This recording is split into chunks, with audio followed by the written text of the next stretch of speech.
lang ang laman.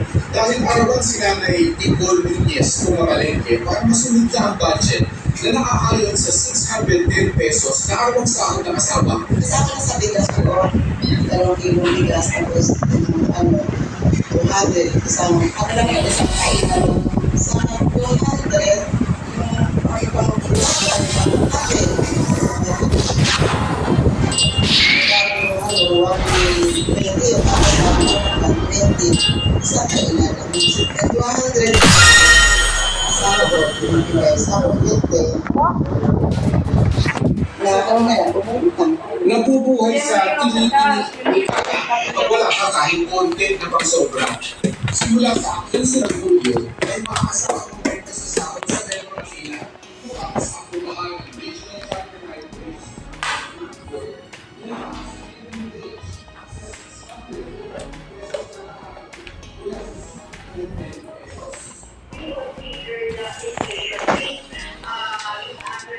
For 1 year.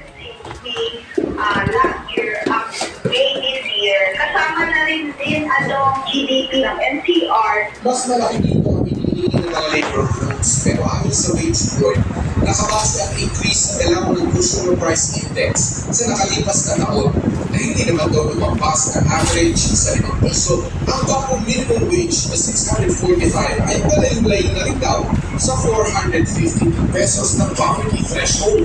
Nang nag-compute kami, we only have like mga 30 pesos. Well, of course, the labor sector, ang demand nila is increased to 100. Sa kusang-kusang tuloy ang loan party, i-gain technical input sa part of the government. Inawag ng Trade Union Congress of the Philippines ang Kilusan Mayo Ulaga ang iinsulto sa manggagawa ang 35 peso wage increase. Ikinigit naman ng nagkaisang labor coalition ang legislated 150 across the board wage increase. Inaasahan na raw ng Department of Labor and Economic Action mula sa mga grupo ng manggagawa. This is a collegial decision and we have to get the numbers, no? And going dito ay find out of present with ating labor sector that this is po the 35 pesos.